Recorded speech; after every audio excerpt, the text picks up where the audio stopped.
My name is Scott McIntyre. I am from Washington, D.C., and I am currently a wealth management lending officer. Welcome, Scott. Thank you. Good Great to be to here. have you here. I know we've been communicating over the last couple of years, and we recently started working together on stuff. So excited to have you here. And you've been following us for so many years now, but I'm going to go back in time just a little bit and ask you, because I'm always curious where people come from in terms of how they found us and what motivated them to get started with productivity. Do you remember how you got started with productivity and just getting started with Asian efficiency? Sure. I don't remember how I found Asian efficiency exactly. I do remember where I was. I remember the computer I was on, even like which job and all that. But was really looking for just actionable advice on how to both overcome kind of procrastination with like big ideas, and also to effectively manage like an ever-growing task list. And I stumbled upon you guys, and I remember just devouring the content like every day at work. Because it was for work. I wasn't like being a bad worker, I promise. But it was like to really just like help me do that better, manage a team better, and be able to kind of take my performance to the next level. I saw the value in really being able to have good ideas, capture them, and then be able to access them again at the right time. But I just didn't really have a system to do that. And that's how I first started using you guys. So you're a lending officer at a big corporation. And what are some of the challenges that you face on an everyday basis, let's say a couple of years ago, that motivated you to look for this type of information? Sure. It's really number of emails, number of I guess individual tasks that are important but may not be on your radar for today, and realizing that clients and even my bosses value if I say I'm going to do something, I do it. Not really wondering, oh, he says he's doing it on Friday, it's Monday, is he going to remember? So I really saw there being a limitation in my head, however good my memory was, to be able to do that. And so to really, what's motivated me is like to be that guy that never forgets, even if they don't know why I never forget. And when you came across some of our materials and you were highly motivated to go through it, was there any sort of skepticism at all when you first discovered us? I don't really think so, actually, because it just was so well put together, and sort of came from, I guess, the heart, or like not just 1, 2, 3, 4, 5, your life's better, but kind of sharing a story, delivering either your journey on how you found out about this method or this methodology, and then how it can be used. So I don't know if it's super skeptical. I just really thought, hey, I can tell I have reached the peak of what I can do individually, and I needed something, and it just felt in. So I wasn't much of a skeptic, fortunately or unfortunately, right? Well, thank you for sharing that, because when people come to us and they see the name Asian Efficiency or AE, they think, oh man, is this only for Asian people? Like, does this apply to other people as well? Can I be part of this? And I always say, yes, it's totally fine. Right. It started off as a passion project, as a fun thing. And the name is kind of a catchy name that I think everybody remembers. Yeah, honestly, and it resonated too. I don't. Maybe I just bought my first Toyota, and I know the Toyota like manufacturing process is very efficient and something that's like world renowned. So I think I was like, perfect. Asian efficient must be like efficiency on steroids. Like, I think that's sort of what I went to with it. So now you and I have been recently working together one-on-one. And what made you go into that direction where you wanted some personalized help? Sure. So I think it really goes back to as I age and mature in careers, and just sort of seeing what do I naturally gravitate to, maybe different than what my day job is, and yet at the same time, the more you do a job, the more ingrained you are, and the more you're kind of building your portfolio of skills inside of that. So on the one hand, just kind of accountability to brainstorm and like put in that hard work to really figure out what something in the future may be, or even on the side now to kind of give me that just additional motivation because so many things are so cross skills are cross-pollinated or whatever the word is for that, where you kind of like you focus on something, okay, wait, I can use that in this job, and vice versa.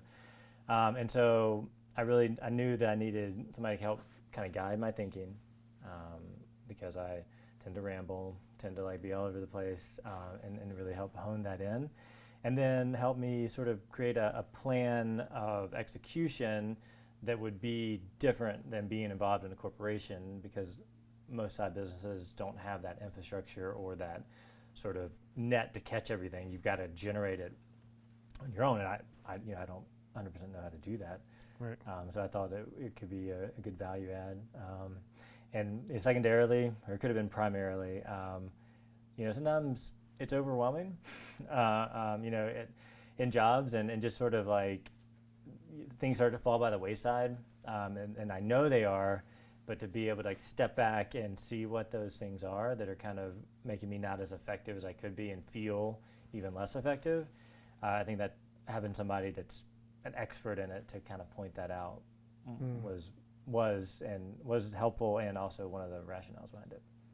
So it's a great way to accelerate one's journey when you start working together. And you mentioned to me when we started working together that you had a lot of success already. You were one of the best lending officers in the country. You have a beautiful wife and 2 kids. Family life is great, but you wanted more, right? And you wanted to have more of what you wanted, controlling your schedule, your day. Exactly.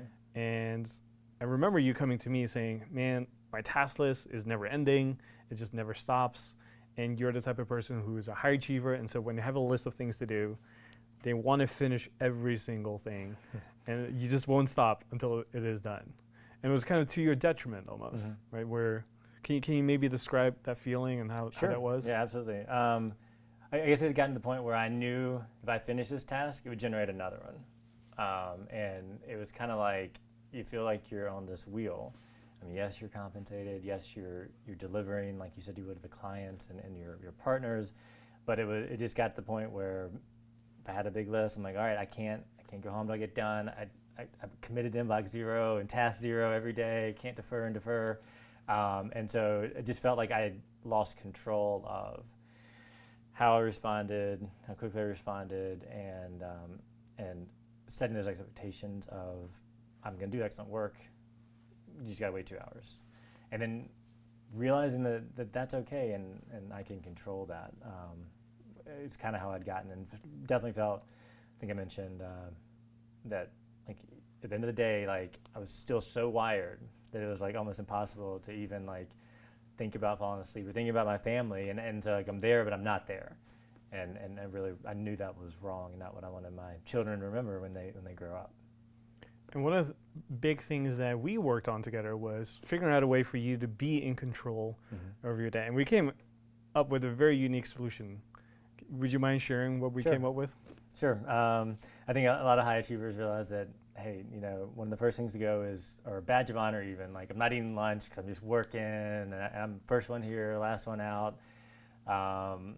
And so I'd stopped eating lunch. I really didn't take breaks. And I knew that like my 3 o'clock completion and focus was shot because of that, but I couldn't pull myself to step away. And so like, I mean, you had the great idea, just, hey, you got to go to lunch, take 30 minutes. You don't have to eat. You just take a break, walk around the block, walk somewhere, send me a picture so that I know that you did. And sort of, creating that streak where, 5 days in, it's a little more of a habit. 10 days in, I really feel the effects, and had gotten, just for that encouragement, it gotten to where that 2 o'clock when I usually would do that would come around. I'm like, well, I could just do one more thing. I'm like, sure could, but I'm gonna go for a walk. I'm gonna do that one more thing even better when I get back and feel confident. I don't even take my phone, leave it on the desk, so you can call me. I'll be back in 30 minutes. So really creating that, just the confidence to create a streak like that where you see the value, and then same token, because we all create streaks and we break them and feel like failures, right? And you had a great point. You're like, it cannot happen one day. That doesn't mean anything. It's when it gets had not happened 2, 3, 4, 5 days. That's when it means something. Because some things do come up that will knock off one day, but you can course correct tomorrow. And I had that happen like, I don't know, probably like 6 weeks into my streak of always taking lunch. And when you told me that, I was like, oh, okay, fair enough. But I feel bad, that I didn't do what I said I was going to do. But next day, it was so much easier to get back on it and to have a little bit of grace that one day happening wasn't in the world. And I mean, it's so simple, so right in front of you, but it's changed like how I feel each day and kind of the control I feel like I'm in to really be able to say my time is valuable. I will get you a solution better than anybody else, but we're gonna have to do it when I can give you that undivided attention, and I can't do that if I have totally divided my attention. So how does it feel now that you've implemented some of the things that we talked about? How do you feel now in terms of being in control of your day, and how does that make you feel throughout the rest of the week? I mean, lack of a better word, in control. Like even today, we're out of town, but I'm still working. So I'm the kind of dork that travels with his computer monitor, so he's still got his screen on his desk. But I've got my routine of taking a little 5-minute break in the morning and like a 30-minute lunch, and I did that almost without thinking about it, even though different time zone, everything, it just sort of, my body knew that it needed it and it was easy to walk away. And I honestly think that even gives me more confidence when I'm talking to someone about an expectation or maybe a bumpy situation where I know what I can do and I can see where we're going to go with it. But because my energy is restored in general, I can be very direct in this is how it's going to work. So literally, like, I sleep better. I really do. I don't go to bed waking up an hour later just thinking about something that's not working right, because I know that I'm giving it my best during the day.